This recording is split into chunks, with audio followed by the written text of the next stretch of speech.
Nou ja, ek wil veral vir ons vroue baie dankie sê dat julle hier is vanmôre. En ja, ons weet dis lang naweek en dit was maar lekker koud vanmôre. So ons het lekker uit tande kerk vanmôre hierso, maar ons vertrou volgende week is ons weer full house, nee. Broers en susters, ek wil vanmôre, jy weet baie keer dan wanneer mens so 'n dag het, dan praat jy met die vroue eintlik. Maar vanmôre wil ek met die mans praat oor die vroue en dan moet die vroue besef waar hulle staan met die Here. Nee, is dit reg so? So ons gaan oor al twee praat vandag en ek glo dat die woord u hart gaan aanraak want ek weet die woord het ek van die Here gekry om met u te deel. En ek praat met u vanmôre oor ontmoetings met God verander die verloop van jou lewe. Ontmoetings met God verander die verloop van jou lewe. Toe is u wat nou, wie's gered? Wie het die Here ontvang in die lewe? Wie het Jesus aangeneem as saligmaker? U sal ook vir my kan sê, van die dag dat ek met die Here begin wandel het my lewensuitkyk, my lewenssiening, dit hoe ek dinge beleef het verander. Maar baie keer kom ons op 'n plek van stagnasie, waar ons weer moet so 'n bietjie herinner word, wat het ons regtig gedoen toe ons met God 'n pad begin stap het?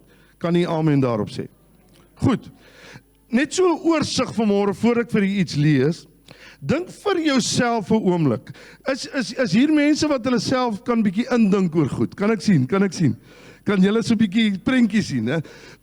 Ek wil vir julle vra, nee, as jy dit nie kan doen nie, vra die Heilige Gees om vir jou 'n bietjie prentjies te wys. Yes, dis vir my een van die wonderlikste tye wanneer die Here met my praat en ek sien prentjies. Okay, ek is nie koekoes nie, hoor. Dink vir jouself, nou julle wat nou miskien baie ver van daar af is, ek wil nou nie julle moet so ver dink nie, maar dink vir die jonges kan maar dink aan so, ek is so 60 rond en die oueres kan vandag dink ek is amper 100 jaar oud. En jy's nog altyd ontneem van iets groot wat jou hart al jare begeer het. Daar's nog altyd daai gemis in jou lewe. Jy het al vergeet van die drome wat jy gehad het en jy dink dit is te laat vir daardie drome en jy het al opgegee op daardie drome. Kan ek maar eina kry of wat? Ja, eina. Want daar's drome van God wat hy vir jou bedink waarop jy nooit kan opgee nie. So ek wil hê jy moet baie mooi daaroor dink vanmôre. En dan wil ek saam met u lees Spreuke 13 vers 12. Dan sien jy wat sê God oor hierdie dinge. 'n Uitgestelde hoop. Wat is hoop? Sê gou vir my iemand. Wat is hoop?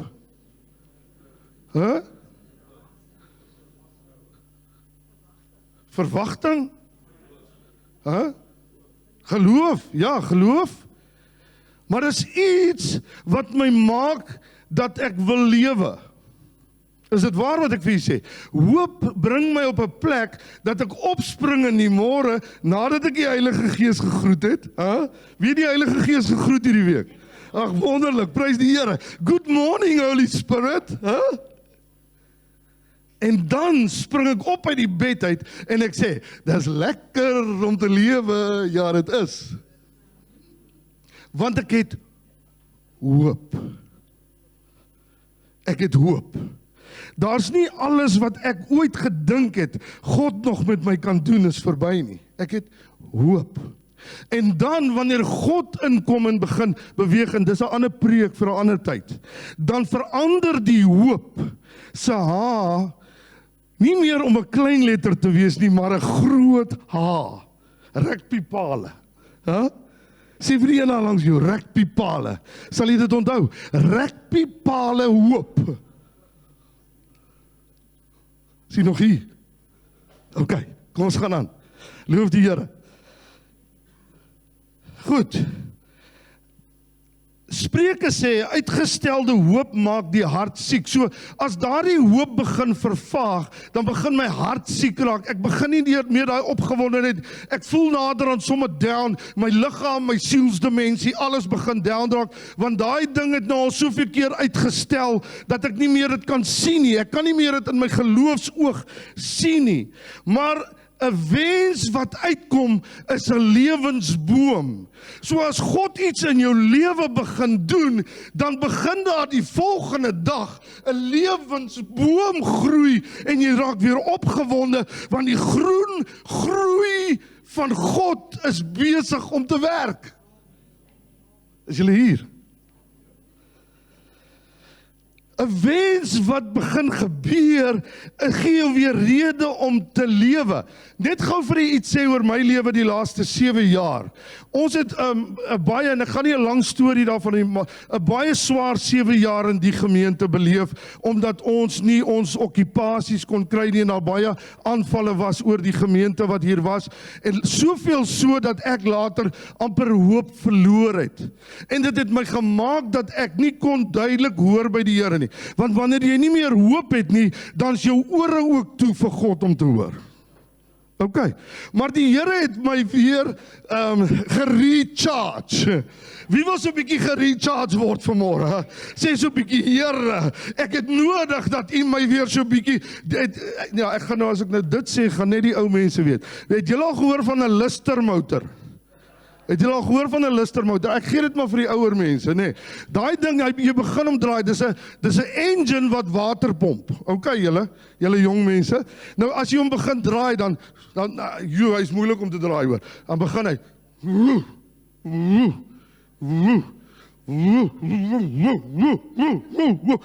Is ek reg, julle? Dan begin hy hardloop, maar daai ding pomp water, laat die bissies bewe.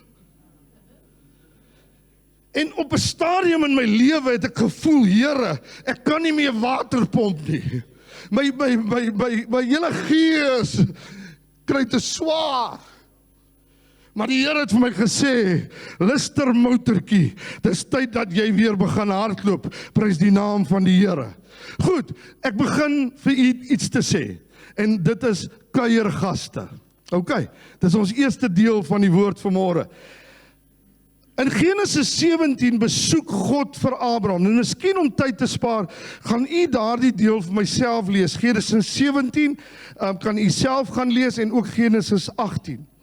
Maar in Genesis 17 besoek God vir Abraham op 99 jaar om presies te hê. Ek het nou geskryf hier 100, maar dit is op 100 jaar wat die dinge begin gebeur het. En, of nie gebeur het nie, wat eintlik in verwerkliking gekom het. So, God besoek vir Abraham op 99 en hy verander sy naam van Abram na Abraham. Hy sê, luister my seun, 99 jaar het jy geloop en jy het beweeg en alles, maar ek wil vir jou sê, ek het jou bedink en ek sê, jou tyd is nie klaar op aarde nie, dis tyd dat daar lewe in jou kom. Dis tyd dat jy weer jou engine gestart kry, prys die naam van die Here. En Abraham sê, dink nou vir jouself, ek is 100 jaar oud.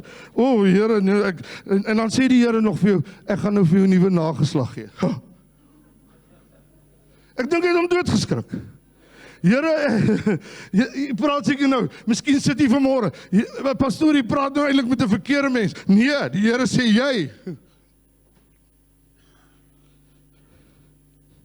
Nee, okay, Here, daai vrou wat ek gevat het, Hagar, wat my vrou gesê het ek moet vat, daai ene, nee, seën hom maar.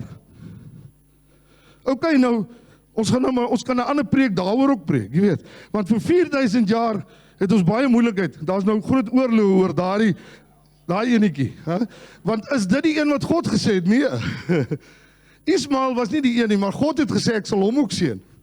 Wanneer die Here by jou betrokke raak, nee, dan partykeer seën hy sommer jou eie pogings ook. So, pas op wat jy doen.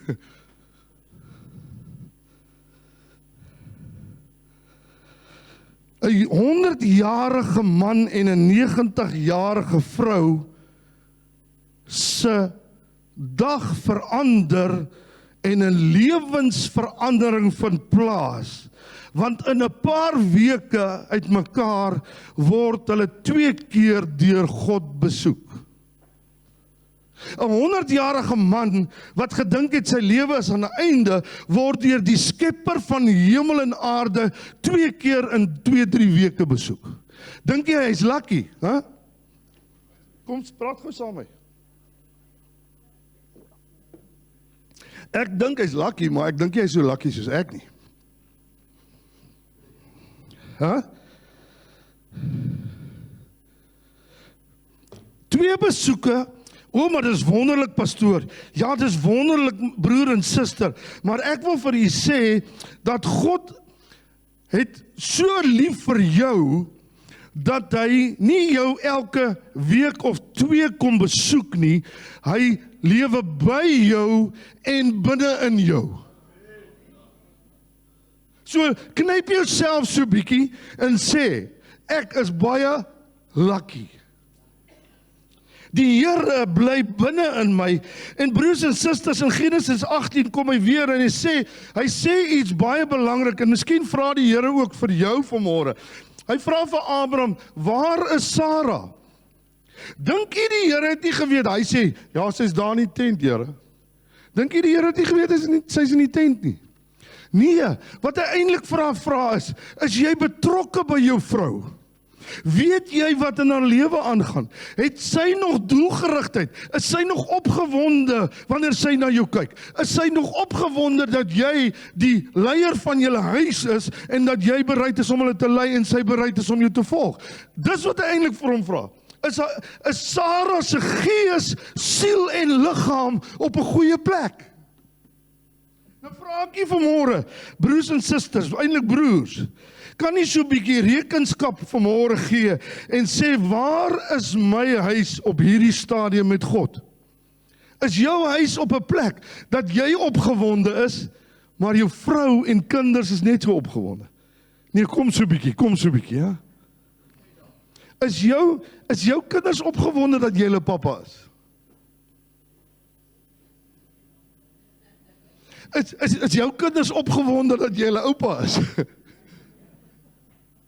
Myne is. Daar gebeur iets in jou gees wanneer jy nog die groot H het. Wanneer daar nog hoop in jou lewe is, gebeur daar iets in jou hele familie. Jy stuur jou hele familie. Hulle is bly om by jou te wees. Hulle weet dat jy luister by die Here. Wanneer laas het jou vrou geweet jy was by God gewees? Tjoe, lyk my ek het bietjie diep gedelf vandag, hè? Of wat sê julle? Die Here staan by Abraham en hy sê vir hom, okay Abraham, jy's nou baie gasvry en alles, nê? Jy het al daai lekker brode vir my gebak en jy daai lammetjie laat bring om te slag. Maar ek wil vir jou vra, ek staan by jou deur vandag en ek klop en ek vra, kan jy weer die groot H in jou lewe toelaat om 'n verskil te maak? Sal jy, wat sê die woord? Hy sê, ek staan by die deur, sê gou saam met, ek staan by die deur en ek klop. As iemand oopmaak, sal ek ingaan en ek sal by hom maaltyd hou. Is jy op 'n plek dat jy, wanneer God by jou hartsdeur staan, oopmaak en sê, Heilige Gees, hoe wonderlik is dit nie, dat U by my is nie. Hoe wonderlik dat U saam met my is nie. So ek wil vir julle sê vanmôre, daar's groot oomblikke wanneer daar aan jou deur geklop word, waar jy 'n besluit moet neem. En die groot besluit wat jy moet neem is, gaan my lewe net so dal en vol nonsens en al hierdie gemors wat die duiwel in my lewe bring, gaan ek daarby bly, of gaan ek dat God my hart verander met die groot H en gaan geloof in my lewe opstaan, dat ek begin sê, dis lekker om te lewe, ja dit is. Want as God jou hart aangeraak het, dan is dit lekker om te lewe. Ek vra vir julle vanmôre, Abrahams, Georges, Morneys, Alwyns, Johanne, wat Dudleys, almal, ek wil julle almal al julle name daar sê. Is jy nog opgewonde omdat jy met die Godheid op 'n vlak is waar jy hom verstaan en weet wat hy wil hê jy moet doen? Ek vra u dit vanmôre. Die Here vra, wie is jy vanmôre? Waar is jou vrou vleeslik? Waar is jou vrou in die sielsdimensie?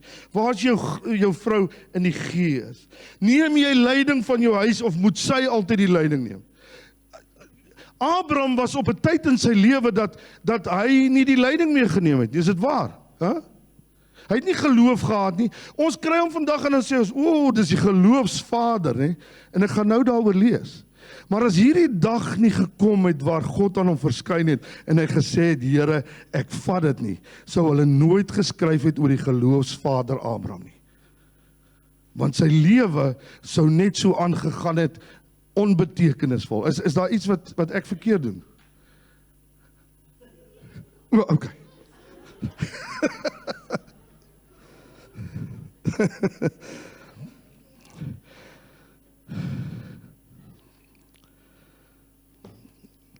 Abraham, wie was hy voordat God hom verander het? Hy lieg 2 keer, is dit waar? Hy sê, nee, daai vrou Sarah, dis nie my vrou nie, is my sussie daai. Jy kan hom maar vat koning, jy kan hom maar vat vir jou vir 'n vrou. Wie doen sulke goed? Ou broer, laat hulle nou aan my vrou vat, hoor. Dis nie my sussie daai nie, dis my vrou. Amen, amen. Ja, dis my vrou daarie. Waar was Abraham, op watter plek was hy, dat hy bereid was, omdat sy sussie is 'n ander man om sommer gaan vat? Nonsens. Dis my vrou. Maar God kom op 'n dag by Abraham en hy verander sy lewe en Abraham sê ek vat die groot H en ek vat geloof en ek begin te lewe. Abraham moes verander. Kom ons lees gou Hebreërs 11 vers 8 tot 11. Kom ons kyk of dit dieselfde man is wat lieg en wat sy vrou toelaat om vir hom te sê hy kan nou maar by sy diensmeisie gaan slaap, al daai goed. Kom ons kyk of dit dieselfde man is. Deur die geloof het Abraham toe hy geroep is, gehoorsaam weggetrek na die plek wat hy as erfenis sou kry en sou ontvang. En hy het weggetrek sonder om te weet waar hy sou kom. Hy het God so vertrou, hy het net gesê, hier kom ek.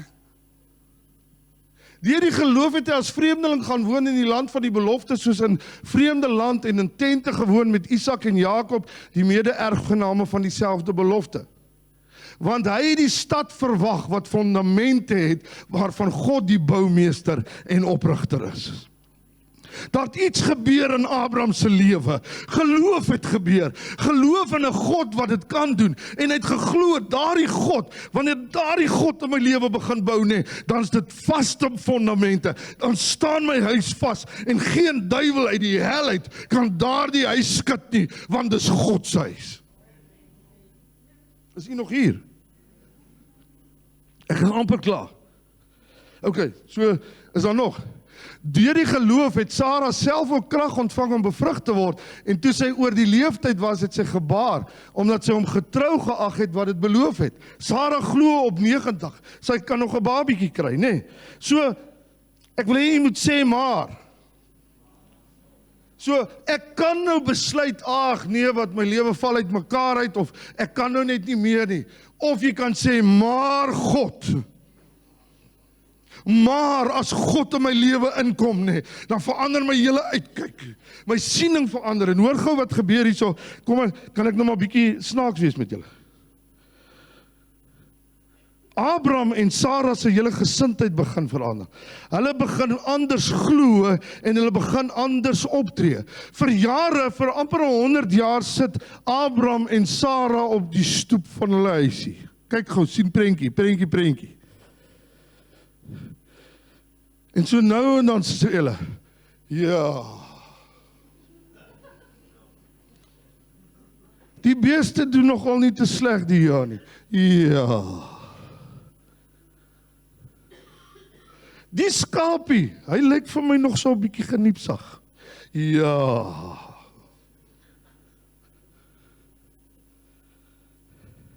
Maar ewe skielik stap God in 2 besoeke in hulle lewe in, en Abraham en Sarah begin sommer regop staan. Hulle begin sê, iets is besig om te gebeur. Hierdie eie pogings wat ons seer gemaak het deur die jare, al hierdie goed wat met ons gebeur het, dis verby. Want God het so gesê. Want God het gesê, volgende jaar die tyd, gaan julle 'n Isak hê. Dink julle hulle het dit geglo? Ja, hulle het dit geglo. Anders sou dit nie gebeur het nie. Dink jy hulle het dit net geglo? Nee, hulle het daad by die woord gesit. Is dit waar? Ek dink Abraham het gesê, hoor hierso Sarah, weet jy die Here het nou gesê, volgende jaar die tyd is Isak hierso, nee, het ons al mooi blou kleertjies vir hom gaan koop. Kom ons gaan so 'n bietjie dorp toe. Kom ons gaan koop 'n bietjie. Kom ons voeg die daad by die woord en ons sê, die Here het gesê, so ons berei voor vir daardie babietjie wat kom. En dan wil ek gou vir julle iets sê, hulle 2 enkel bekkies het al so ver uit mekaar gestaan dat hulle mekaar met 'n verkyker moes kyk in die nag. En Abraham en Sarah sê, kom ons skuif die bedde weer teen mekaar. Want as die daad nie by die woord gevoeg is nie, wat sou gebeur het oor 'n jaar? God, ek wil gou vir julle iets sê wat eintlik snaaks klink. God kan enige iets vir jou sê, maar as jy nie die daad doen nie, dan gaan dit nie gebeur nie. As God gesê het, volgende jaar gaan daar 'n babietjie wees, en Abraham en Eva, Abraham en Eva, Abraham en Sarah het nie die beddes nader geskuif nie, sou daar nie 'n babietjie oor 'n jaar gewees het nie. Kan julle amen daarop sê? Ja, dit klink nou wild, maar dis die waarheid. Hier's 'n man en vrou in ons kerk. Ek is so jammer hulle is nie vanmôre hier nie. Maar hulle is hier hoor. Ek gaan as ek weer preek, gaan ek laat hulle kom. 'n Paar jaar gelede hou ons dienste. En daar's 'n pastoor Hansie Henning wat vir ons Pinkster, julle wat lank in die kerk is sal dit onthou. Pastoor Hansie Henning kom hou dienste. En hy hou Pinksterdienste en ewe skielik sê hy net, hier's 'n man en vrou wat wil kinders hê, maar hulle kan nie kinders kry nie. Hierdie man en vrou, hulle sit hier by ons in die kerk. Hulle het 12 jaar wat hulle wag. Hulle kan nie babietjie kry nie, alles al probeer. En hulle stap uit. En hy sê vir hulle, volgende jaar die tyd, as ek hier sou kom, gaan julle 'n kind hê. En die volgende jaar, sal ek vir julle volgende week laat hulle getuig daaroor, kom hulle met 'n klein babietjie, en ons seën daardie babietjie in.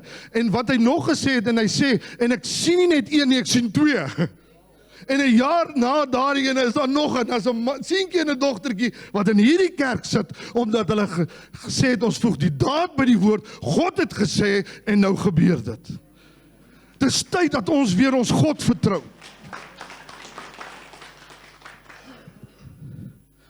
Want ek wil weer jump. Ek wil weer spring voor die Here. Ek wil weer opgewonde raak voor die Here. Ek wil weer dat God vir my in herinnering bring hoe lief hy my het en dat hy nog 'n doel en plan met my lewe het. Wie wil weer 'n doel hê? Ek wil 'n doel hê. Ek wil 'n doel hê, broer en suster. Ek wil hê my gees en my kop en my liggaam moet saam begin werk. En ek wil begin om te doen wat die Here sê, broer en suster. Die Here is groot en hy kan enige iets doen. Ek wil hê jy moet vir die een daar langs jou sê. My God, sê saam my. My God kan enige iets doen.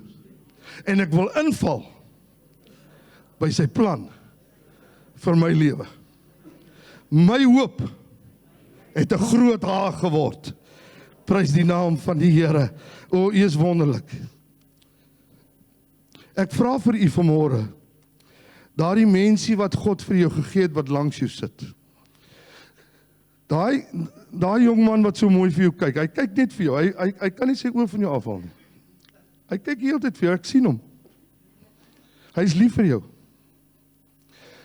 Maar die Here het haar vir jou gegee soos sy nou is. En sy's pragtig, nê? Nee, is dit? Maar hy gaan eendag verantwoording van jou vat. Hoe gaan sy lyk as sy 90 is? Gaan sy nog steeds vir jou pragtig wees? Gaan sy nog steeds die stralende mens wees wat sy is? Want God het haar aan jou toevertrou. Wat maak jy met haar? Dankie my broer. Jou vrou moet baie gelukkig nou wees, nee. Elaine.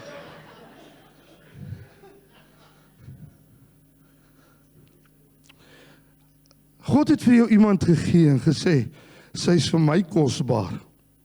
Hanteer jy haar as 'n kosbare kleinood. En dan die dag wanneer jy haar afgee aan God, glo jy dat jy haar dalk vir God kan gee?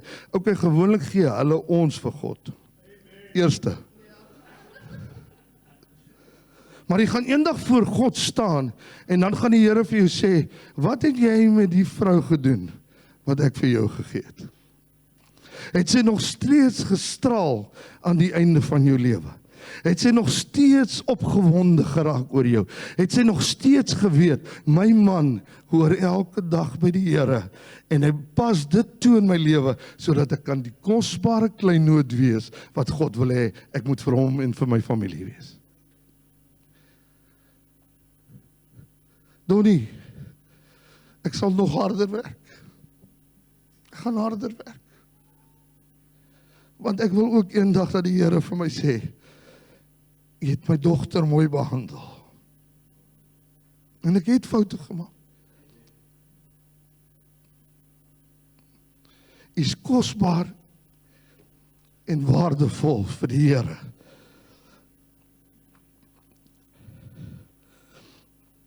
In Petrus 3 vers 7 sluit ek af. Ek wil gou vir julle iets sê. Manne, as jy jou vrou nie reg behandel nie, gaan jy nie vir God kan bid nie, want dit gaan nie gehoor word nie.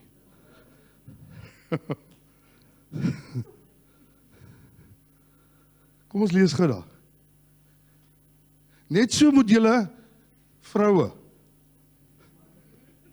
net so moet julle manne verstandig met hulle saamlewe en aan die vroulike geslag as die swakkere eer bewys. Omdat julle ook mede-erfgename van die genade van die lewe is. Lees gou saam met my. Sodat julle gebede nie verhinder mag word nie. Broer, kom jy dalk agter jou gebed word nie verhoor nie. Behandel jou vrou reg. Vrouens, is dit 'n okay preek vir julle vandag? Ek het julle manne oor die vingers getik, nee. Kom ons vra vir die Here. Here, ek wil in geloof vandag opstaan en glo dat U nog steeds dieselfde God is. En dat U my huis wil kom skud met U teenwoordigheid. En dat my vrou en kinders sal weet, ek het weer 'n man van God geword. Wie wil dit graag hê, staan saam met my op. Halleluja. Halleluja. Vrouens, julle kan ook opstaan hoor. Ek sien die manne spring op. Ons sal die preek verder vat vir die vroue aan die tyd. Nee, is dit reg so? 'n Mannedag sal ons die vrouens bietjie aanspreek. Maar om ernstig te word, wie wil God regtig in hulle lewe hê? Steek jou hande voor God uit. Gaan nie saam met my bid. Gaan nie saam met my bid. Here, ek het U so nodig. Ek kan nie sonder U lewe nie, Here. En Here, ek weet dat wanneer ek nie na U luister nie en nie na die beloftes van U luister en hoor nie, dan gaan ek nie my mense in my huis kan behandel soos wat U bedoel het ek moet hulle behandel nie. En daarom kom ek na U toe vanmôre, Here. Manne, steek sommer al twee jou hande op. Ek steek my hande op na die Skepper van hemel en aarde, wat in 'n oomblik, wanneer hy my besoek, in 'n oomblik, My hele huishouding kan verander. My hele werksplek kan verander. Waar ek beweeg kan verander. Waar ek ry met my kar kan verander. Want U is die God van die onmoontlike. En ek dien 'n God van die onmoontlike, wat die moontlike waar maak en ja en amen sê daarin. En vanmôre dank ek U, dat U my God is.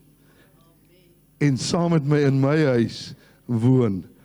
Prys die naam van die Here. Die Here seën u harte vanmôre, prys sy naam. Onthou, as u nog nie Jesus aangeneem het as saligmaker nie, kan u nie dit doen wat ek nou nie. So is daar dalk iemand wat nog nie die Here in hulle lewens het nie. Almal hierso? Almal ken die Here. Hierso, almal? So, jy het nie verskoning nie. Sê jy het nie verskoning. Sê vir die een langs jou. Jy het nie verskoning nie. Wanneer jy Jesus aanneem, kom bly God se gees binne in jou, en nou kan jy ons toelaat om met daardie groot werk te begin. Prys die naam van die Here. Gee die Here 'n lofoffer. Daar is hy voorsangers, kom vir my vorentoe asseblief. Ek hoop julle het vir my